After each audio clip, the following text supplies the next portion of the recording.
E aí, meus queridos, tudo bem com vocês? No vídeo de hoje, para a gente dar uma sequência no passo a passo aqui, para a gente fortalecer essa nossa base, a gente vai trocar uma ideia sobre reserva de emergência. Eu vejo que muitas pessoas ficam perdidas um pouco, sei, mas é um tema tranquilo.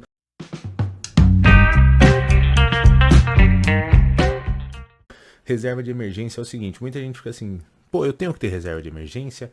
Quanto que eu tenho que ter? Por quanto tempo? E essas respostas, infelizmente, elas não são um ponto estático. Cada pessoa tem a sua própria individualidade, ou seja, você pode ter reservas de emergência que vão ter mais tempo, mais valor, menos valor. Por quê? Porque pessoas são diferentes. Então, um funcionário público, ele vai ter uma reserva de emergência diferente de talvez um dentista que trabalhe por conta. Por quê? Porque o funcionário público, diferente do dentista, vai ter uma estabilidade maior nos recebimentos dele. Ele sabe que muito provavelmente ele não venha a perder esse vínculo empregatício. Ele sabe que todo mês em tal data vai entrar aquela certa quantia e isso dá um pouco mais de estabilidade e dando estabilidade dá um pouco mais de tranquilidade para que ele tenha uma reserva de emergência reduzida se ele achar assim necessário. Já o dentista, por exemplo, que trabalha por conta, ele não vai saber.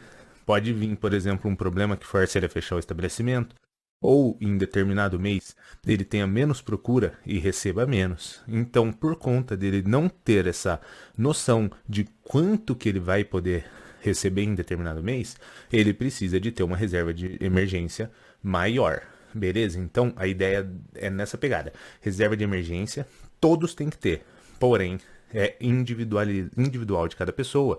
Tanto a questão de montante que você vai ter, tem pessoas que vão ter 5 mil, 10 mil, 20 mil, 50 mil, isso vai ser individual. Depende das suas custas mensais. E pessoas vão ter, às vezes, 3 meses, 6 meses, 1 ano, 2 anos. Vai a gosto da sua individualidade, conforme eu falei.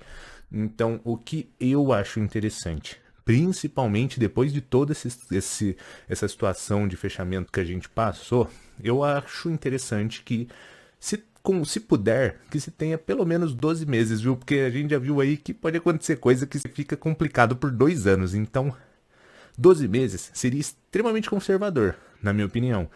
Claro que é caso a caso, igual eu citei, mas entre 6 a 12 meses eu acho que é uma escala atrativa de tempo. Em questão de valor, eu vejo pessoas que compõem assim a base mensal dela com os gastos necessários. Eu não gosto de pensar sobre essa ótica. Eu gosto de pensar sobre o meu gasto total. Então, vamos dar um exemplo. Digamos que a pessoa, o gasto necessário dela é 2 mil e ela quer fazer por 6 meses, ela teria 12 mil de reserva de emergência. Mas, às vezes ela é uma pessoa que o gasto necessário é 2, mas o gasto total é 3. Então, na minha opinião, para que ela se mantenha o padrão nesses problemas, nessas situações atípicas, eu gosto de manter no nível de custo total. Então, no caso, se ela tem uma custa de 3 e vai fazer 6 meses, seriam 18 mil reais em reserva de emergência, porque daí ela teria o custo dela total suprido por todo esse período. Mas, é como eu te falei, é caso a caso. Tem pessoas que colocam só o custo necessário, pessoas que colocam um custo total, pessoas que colocam o custo total e mais um acréscimo. É individual. O importante é que você tenha em mente o seguinte: todas as pessoas precisam ter reserva de emergência, porque problemas eles sempre vão ocorrer. A gente só não sabe o que vai dar problema, quanto que vai ser essa custa financeira e quando que vai dar problema. Mas que vamos ter problemas, nós sempre sabemos. Então, o problema sempre vai ocorrer. Então, é por isso que eu acredito que reserva de emergência é necessário para qualquer pessoa. Aí, outro ponto que eu acredito que você tenha que ficar extremamente atento são em 3 pilares, que seria a segurança das aplicações onde você vai colocar. Por quê? Se ela é uma reserva de emergência, ela tem que ser extremamente segura, porque quando você precisar dela, ela tem que estar ali e cumprir o seu papel. O segundo ponto é em questão de resgate.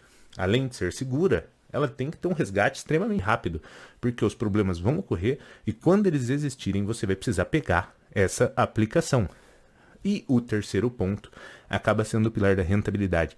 Eu vejo muitas pessoas pensando assim, mas a reserva de emergência não rende muito, não sei o que lá. Mas o foco da reserva de emergência é cumprir o seu papel de reserva de emergência e não ser um papel de extrema rentabilidade. Então, no terceiro pilar, você tem que ter a rentabilidade, óbvio, mas naquela mesma linha que eu te falei, a rentabilidade mínima atrativa do momento, próximo da taxa Selic ou superior.